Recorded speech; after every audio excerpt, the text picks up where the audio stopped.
वैशाली नगर नाम का एक राज्य था। वहाँ वीर प्रताप नाम का एक राजा राज्य करता था। राजा वीर प्रताप की 3 बेटियां थीं।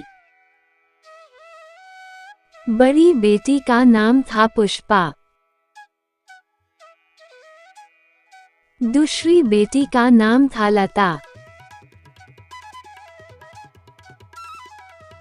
तीसरी और सबसे छोटी बेटी का नाम था बेला।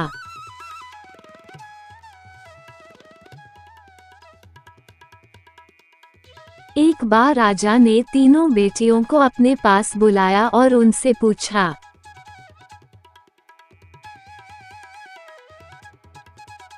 पुत्रियों, तुम तीनों ही मेरे लिए एक समान हो। अब तुम लोग यह बताओ कि तुम लोगों की नज़र में मेरी क्या कीमत है। बड़ी बेटी ने कहा, पिताजी, मेरी नज़र में आपकी कीमत हीरे और मोती जितनी है। दूसरी बेटी ने कहा, पिताजी, मेरी नज़र में आपकी कीमत दुनिया भर के सोने और चांदी के जितनी है। सबसे छोटी बेटी ने कहा,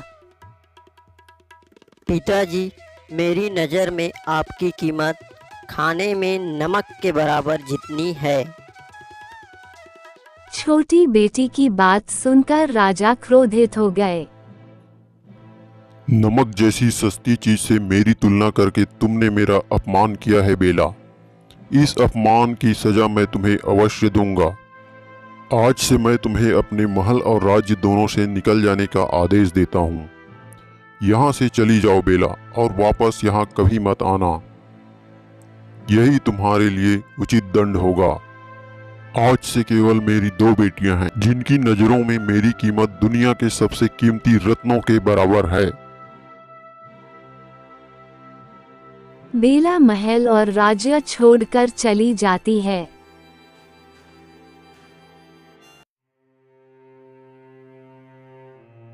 रामा नाम का एक बढ़ई था। वह रोज लकड़ी काटने जंगल जाता था। एक दिन उसे जंगल में किसी के रोने की आवाज सुनाई दी।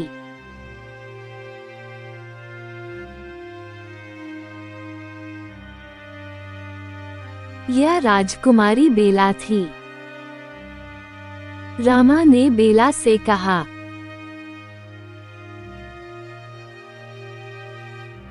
बेटी, तुम कौन हो और क्यों रो रही हो? मुझे अपनी समस्या बताओ बेटी। मेरा नाम बेला है। मैं एक गरीब और असहाय लड़की हूँ। मेरा इस दुनिया में कोई नहीं है। इसी दुख से दुखित होकर रो रही हूँ बाबा। तुम रो मत बेटी, आज से तुम मेरी बेटी हो। आज से तुम अब मेरे घर पर रहोगी। चलो मेरे साथ मेरे घर पर। बेला रामा बढ़ई के साथ चली जाती है। रामा के पास सुरेश नाम का एक लड़का बढ़ईगिरी का काम सीखने आता था। सुरेश एक मेहनती लड़का था, जिसके कारण वह लकड़ी का सामान बनाने का काम जल्दी सीख जाता है, जिससे रामा जल्दी जल्दी लकड़ी का सामान बनाने लगता है और उसे अच्छा मुनाफा होने लगता है। सुरेश का काम के प्रति मेहनत और लगन देखकर रामा बेला की शादी सुरेश से कर देता है। शादी के बाद सुरेश रामा के घर घर जमाई बनकर रहने लगा। शादी के बाद सुरेश बहुत ही आलसी हो गया था। वह काम बिल्कुल नहीं करता था, दिन भर केवल आराम करता था।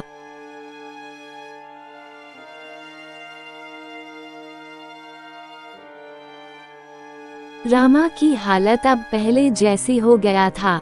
मुनाफा भी कम होने लगा था।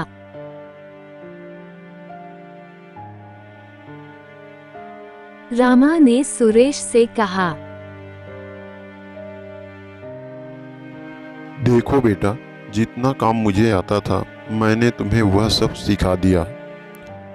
अब मैं तुम्हें और ज़्यादा दिन तक अपने घर पर नहीं रख सकता। अब मैं चाहता हूँ कि तुम अपना खुद का व्यवसाय शुरू करो और कुछ पैसे कमाकर अपना और अपने परिवार का पालन पोषण करो। इसलिए अब तुम यहाँ से चले जाओ। रामा बढ़ई सुरेश को जाते समय लकड़ी के सामान बनाने का कुछ औजार देता है।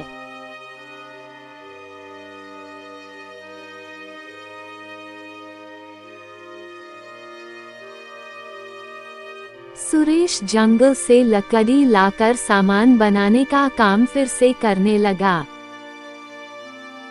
सुरेश लकड़ी का सामान बनाकर बेचने लगा, जिससे उसे कुछ आय होने लगता है और इस तरह सुरेश और बेला अपना जीवन यापन करने लगते हैं। एक बार सुरेश ने बहुत ही सुंदर चारपाई बनाया था।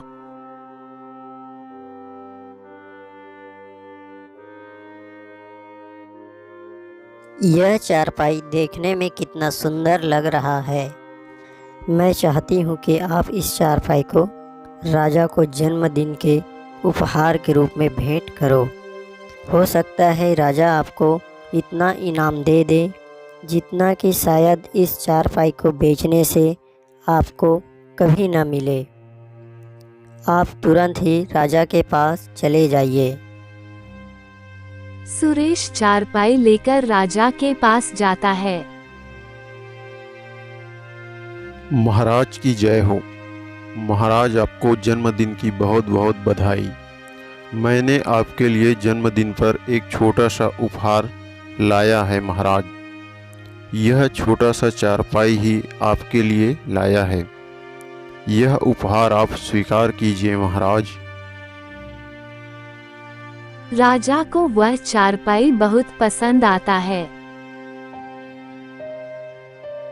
राजा सुरेश को इनाम के रूप में कुछ सोने की मुहरें देते हैं। रात को राजा जब चारपाई पर सोते हैं तो उसे कुछ लोगों की बातें करने की आवाज सुनाई देती है। राजा नींद से जाग जाते हैं। राजा ने देखा कि चारपाई के चारों पाया आपस में बातें कर रहे हैं। पहले पाया ने कहा, तुम तीनों अपनी जगह पर अच्छे से टिके रहना और राजा का वजन उठाकर रखना। मैं अभी घूमकर जल्दी ही आता हूँ। ऐसा कहकर वह पाया वहां से चला जाता है और थोड़ी देर में वापस आता है।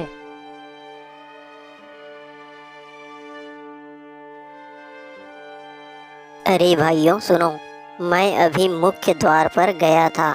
वहाँ पर मैंने देखा कि द्वारपाल पहरा देने के बजाय गहरी नींद में सो रहे हैं। ऐसे में तो कोई चोर या डाकू राजमहल में आ सकते हैं और कीमती सामानों की चोरी करके जा सकते हैं। इन पहरेदारों को पहरा देना चाहिए, न कि सोना चाहिए।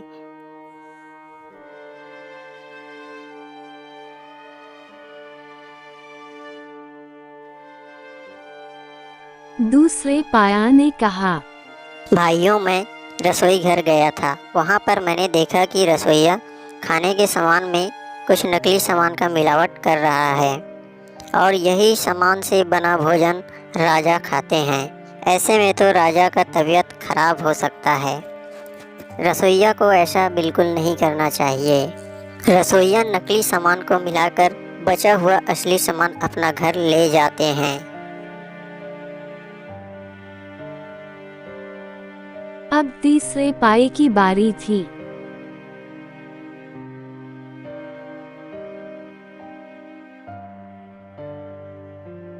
भाइयों मैं अभी राजकोषालय गया था। वहाँ पर मैंने देखा कि खजांची किसी से कह रहा था कि राजा को होने वाली आय का 10वां हिस्सा वह राजकोषालय में जमा नहीं करता है, बल्कि वह खुद अपने लिए रख लेता है। खजांची कहता है कि राजा को इस बात का कभी पता नहीं चल पाएगा। इस प्रकार वह राजा को धोखा दे रहा है। ऐसे में तो राजा को हर महीने 10वें हिस्से का ही नुकसान हो रहा है मगर देखा जाए तो सालाना बहुत से रुपयों का नुकसान हो रहा है। खजांची का लालचपन अच्छा नहीं है। अब चौथे पाई की बारी थी।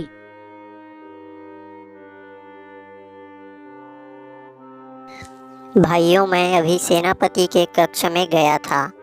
वहाँ पर सेनापति अपने गुप्तचर से कह रहा था कि उसने किसी दुश्मन देश के राजा से हाथ मिला लिया है और उस राजा के साथ मिलकर अपने राजा को कैद कर लेगा और खुद ही इस राज्य का राजा बन जाएगा। लगता है यहाँ के राजा को इस बात का पता नहीं है कि उसका सेनापति उसके साथ इतना बड़ा विश्वासघात कर सकता है। मुझे तो लगता है कि सेनापति ही एक सप्ताह बाद इस राज्य का राजा बन जाएगा।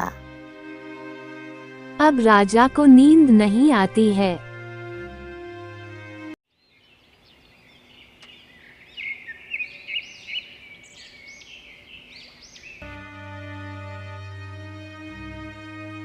अगले दिन राजा ने द्वारपालों को चेतावनी देकर छोड़ दिया। अब से यदि तुम लोग पहरा देते समय सोते हुए पाए गए तो तुम लोगों को कड़ी से कड़ी सजा दी जाएगी।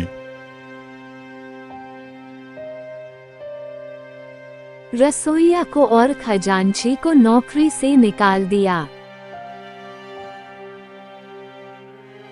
और सेनापति को कारागृह में बंद कर दिया। राजा ने सुरेश और उसकी पत्नी को दरबार में बुलाया। सुरेश, तुमने जो चारपाई उपहार में दिया था उसकी वजह से मैं और मेरा राज्य आज सुरक्षित है। चूंकि मेरा कोई उत्तराधिकारी नहीं है, इसलिए मैं आज से तुम्हें अपने इस राज्य का उत्तराधिकारी नियुक्त करता हूँ। अब मेरे बाद से तुम इस राज्य पर राज करोगे। इस खबर से सुरेश और बेला बहुत खुश हो जाते हैं और इसी खुशी में सभी पड़ोसी राज्य के राजा को भोजन का निमंत्रण देते हैं। बेला के पिता भी निमंत्रण में आते हैं।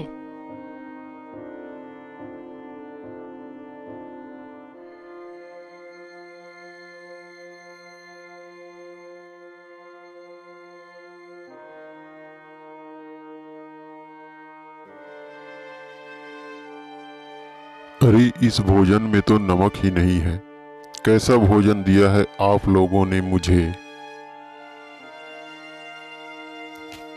पिताजी, इस भोजन में मैं अगर सोना चांदी या हीरे मोती मिला दूं, तब क्या आप इसे खाएंगे?